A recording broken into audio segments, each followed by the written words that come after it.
Welcome to Dinavahi News, where we bring you the latest updates with a traditional touch. అందరికీ నమస్కారం. Dinavahi news channel welcomes you all. ఈరోజు ఒక అద్భుతమైన సంచలన విషయంపై చర్చించుకుందాం.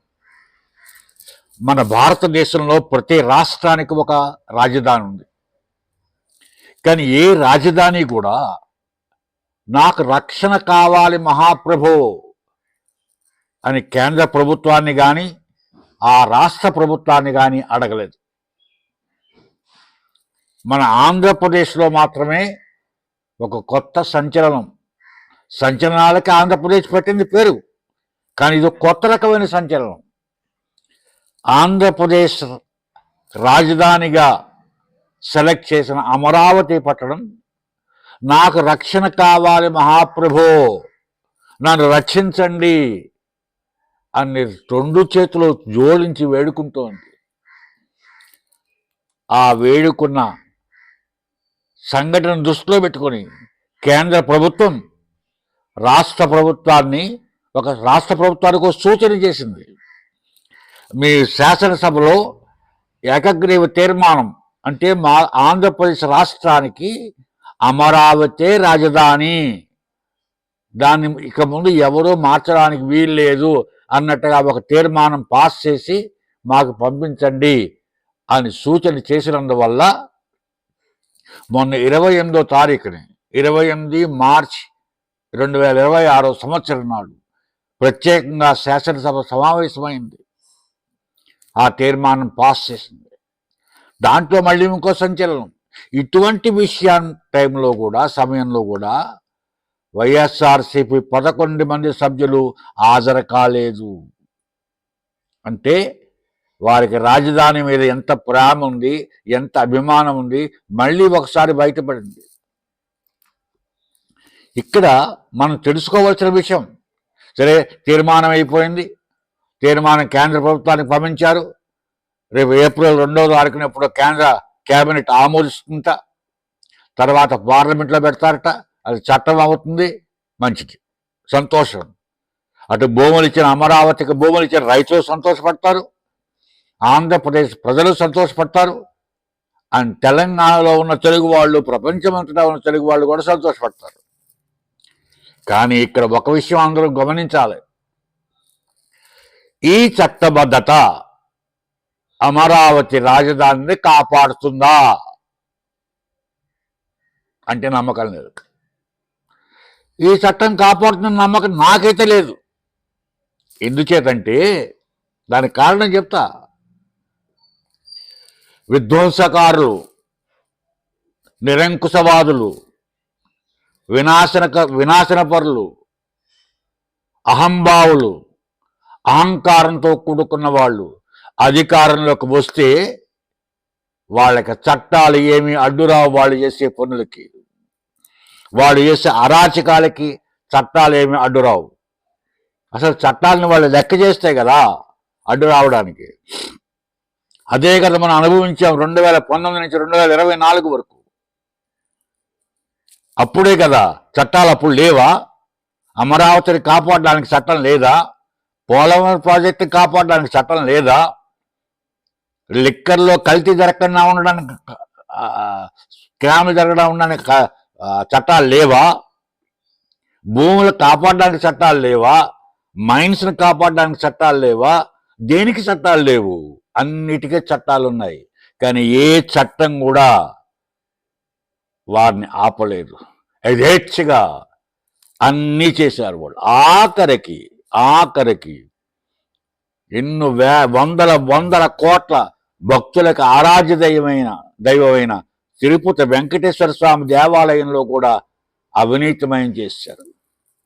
పరకామణిలు దొంగతనాలు జరిగాయి. కల్తీ లడ్డూ తయారు చేసే నెయ్యిలో కల్తీ జరిగింది. ఎక్కడ అవినీతి జరగలేదు 5 సంవత్సరాలు. ఇందుగలడు అందులేడన్నట్టుగా ఏ డిపార్ట్మెంట్లో అవినీతి జరగలేదు ఆ 5 సంవత్సరాలు అని చెప్పడానికి దారి లేదు. మరి అప్పుడు చట్టాలు లేవా? ఉన్నాయి. అయినా సరే ఏ చట్టం వారిని అడ్డుకోలేకపోయింది. ఇంచేత భయాన్ని సృష్టించారు. ఎవరిలో? ప్రజల్లో భయాన్ని సృష్టించారు, అధికారుల్లో భయాన్ని సృష్టించారు, వ్యవస్థల్లో భయాన్ని సృష్టించారు. మమ్మల్ని ఎదిరిస్తే మీకు అధోగతే అన్న భయాన్ని సృష్టించారు. అందుకే పెద్ద పెద్ద చదువులు చదువుకున్న ఐఏఎస్ వర్గాలు కానీ ఐపీఎస్ వర్గాలు కానీ ఆ ప్రభుత్వానికి చాలా మంది లోబడిపోయారు. వాళ్ళు కూర్చోమంటే కూర్చున్నారు, నుంచోమంటే నుంచున్నారు. అందుకే కొంతమంది ఈ రోజున ఆ న్యాయస్థానం తిరుగుతున్నారు సస్పెండ్లు అయ్యి. మరి అప్పుడు చట్టాలు లేవా? ఉన్నాయి. మరి ఆ చట్టాలు కాపాడాయా ప్రజల్ని? ఏమి కాపాడలేదు. ఏ వ్యవస్థనే కాపాడలేదు. అన్ని వ్యవస్థలు కుదించుకుపోయాయి. అన్ని వ్యవస్థల్లో అవినీతిమయమైపోయాయి. మరి ఏం చేశాయి ఆ చట్టాలు? ఏమీ చేయలేకపోయాయి. మరి ఇప్పుడు మాత్రం ఏం చేస్తాయి? ఇప్పుడు మాత్రం ఈ చట్టం చేస్తే మటుకు రాజధానిని ఎవరు కాపాడుతారు? ఆ చట్టం కాపాడుతుందా? నాకు నమ్మకం లేదు. కానీ చట్టాన్ని కాదు, చట్టం కాపాడలేదు అమరావతిని. అమరావతిని రక్షించలేదు చట్టం. అది పార్లమెంట్ చేయనివ్వండి, ఎవరైనా చేయనివ్వండి. కానీ రక్షించే వాళ్ళు ఉన్నారు. అమరావతిని రక్షించే ఉన్నారు. వాళ్ళెవరు? ప్రజలు. ఆంధ్రప్రదేశ్ ప్రజలు తలుచుకుంటే అమరావతిని రక్షించగలరు. అమరావతిని పువ్వుల్లో పెట్టి పూజించగలరు. దానికి మార్గం ఒకటే. ఆ వైఎస్ఆర్సీపీ పార్టీని, వైఎస్ జగన్మోహన్ రెడ్డిని మళ్ళీ మళ్ళీ ఎప్పుడు ఏ ఎన్నికల్లో కూడా అధికారంలోకి రానివ్వకూడదు. ఆయన అధికారంలోకి రానివ్వకుండా చేసినట్లయితే ప్రజలు అమరావతి సురక్షితంగా ఉంటుంది, ఆంధ్రప్రదేశ్ సురక్షితంగా ఉంటుంది, ఆంధ్రప్రదేశ్ భవిష్యత్తు ఏర్పడుతుంది, అమరావతికి భవిష్యత్తు ఏర్పడుతుంది. తద్వారా యువతకు ఉద్యోగాలు ఏర్పడతాయి, యువత భవిష్యత్తు బాగుంటుంది. ఆంధ్రప్రదేశ్లో ఆంధ్రప్రదేశ్ ప్రజలు సంతోషంగా జీవిస్తారు. అంచేత ఈవేళ అమరావతిని కాపాడాలంటే చట్టాలు కాదు, ప్రజల్లో చైతన్యం తెచ్చుకోవాలి. ఈ వైఎస్ఆర్సీపీ పార్టీ అధికారంలోకి వచ్చిన తప్పో ఒప్పో 2019లో 151 సీట్లతో అధికారం ఇచ్చాం ప్రజలు.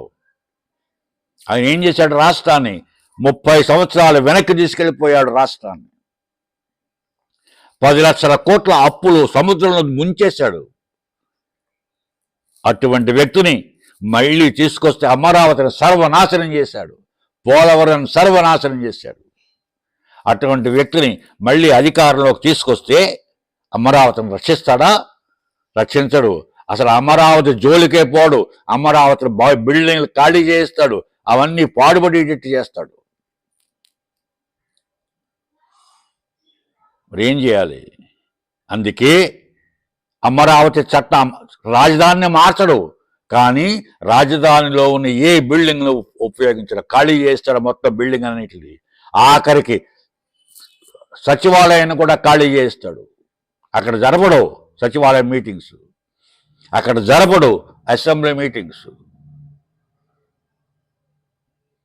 ఎవరు ఏమి చేయలేరు ఆయన అధికారంలోకి వస్తే. అంచేత ప్రజలే రక్షించాలి అమరావతిని. ప్రజలు తలుచుకోవాలి. ఈ వైఎస్ఆర్సీపీ పార్టీ మన రాష్ట్రానికి నాశనం చేసే పార్టీ, వినాశనం చేసే పార్టీ, అరాచకం చేసే పార్టీ, విధ్వంసం చేసే పార్టీ. అంచేత ఆ పార్టీని ఎప్పుడు అధికారంలోకి రానివ్వకూడదు. ఆ పార్టీని తుడిచిపెట్టేయాలి మన రాష్ట్రం నుంచి అని ప్రజలు కనుక నిర్ణయించుకుంటే అమరావతి రక్షించబడుతుంది. అంతేగాని పార్లమెంట్లో చేసిన చట్టం కానీ లేక అసెంబ్లీలో చేసిన చట్టాలు కాపాడుతాయంటే అది నమ్మకం లేదు, అది నమ్మదగ్గ విషయం కాదు.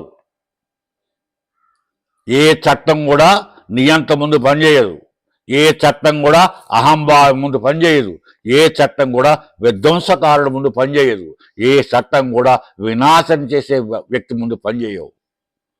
అంచేతే ప్రజలు మేల్కోవాలి, మన రాష్ట్రాన్ని రక్షించుకోవాలి. మన యువతను రక్షించుకోవాలి, మన రాజధానిని రక్షించుకోవాలి, మన విశాఖపట్నాన్ని రక్షించుకోవాలి, మన రాయలసీమను రక్షించుకోవాలి, అన్ని ప్రాంతాలను రక్షించుకోవాలి. అలాగే పోలవరాన్ని కడుపులో పెట్టి దాచుకోవాలి. అవన్నీ జరగాలంటే జగన్మోహన్ రెడ్డి అధికారంలోకి రాకూడదు. అప్పుడే అటు రాజధాని కానీ, ఇటు పోలవరం కానీ, అటు విశాఖపట్నం కానీ, అటు రాయలసీమ కానీ, ఇటు కోస్తా ఆంధ్ర కానీ అన్ని ప్రాంతాలు సుభిక్షంగా ఉంటాయి. ఇది ప్రజలు తెలుసుకుంటారని ఈ వీడియో నేను చేస్తున్నాను, తెలుసుకోవాలని కోరుతున్నాను. అలాగే ప్రభుత్వం చంద్రబాబు నాయుడు గారికి కూడా ఒక విన్నపం.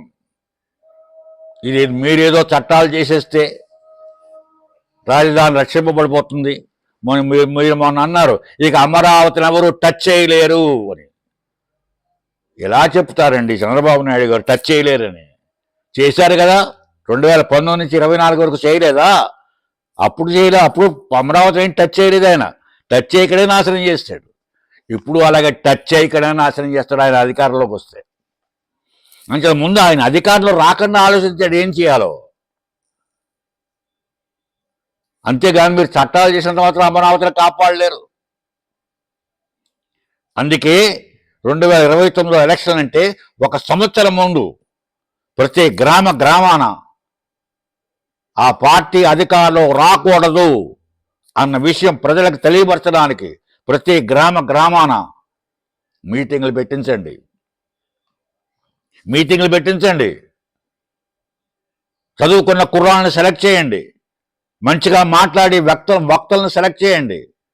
ప్రతి గ్రామాన ప్రతి మండలాన్న ఒక సంవత్సరం పాటు ఈ మీటింగ్లు 13,000 గ్రామాల్లో జరగాలి, అన్ని మండల హెడ్ క్వార్టర్స్లో జరగాలి, అన్ని జిల్లా హెడ్ క్వార్టర్స్లో జరగాలి మీటింగు. ఆ మీటింగ్లో తేల్చవలసిన విషయం ఒకటే, ప్రజలను చైతన్యపరచాలి. వైఎస్ఆర్సీపీ జగన్ పార్టీ అధికారంలోకి రాకూడదు, వస్తే రాష్ట్రం నాశనం అయిపోతుంది అన్న విషయం ప్రజలకు తెలియపరచాలి. చక్కగా తెలియపరచాలి, అర్థమయ్యేటట్టు తెలియపరచాలి. అలాగ ఎలక్షన్ ఆఖరి సంవత్సరం అంతా ఇదే పని మీద కేడరు, స్టూడెంట్స్, యువకులు అందరూ దీని మీదే ఉండాలి. అప్పుడే రాష్ట్రం బాగుపడుతుంది, రాష్ట్రం అభివృద్ధి చెందుతుంది, అమరావతిని రక్షింపబడిన వాళ్ళు అవుతారు, పోలవరం ముందుకెళ్తుంది.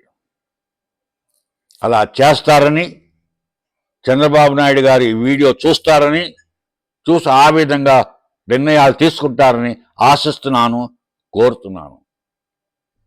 అలాగే ఈ వీడియోపై నా సోదరీమణులందరినీ అడుగుతున్నా, మీ అభిప్రాయాలు కామెంట్స్ రూపంలో తెలియపరచాలని కోరుతున్నాను, తెలియపరచాలని ఆశిస్తున్నాను. అలాగే నా దినవిహయ న్యూస్ ఛానల్ని మీరందరూ బెల్ ఐకాన్తో సబ్స్క్రైబ్ చేయమని మరీ ప్రార్థిస్తున్నాను. జై హింద్.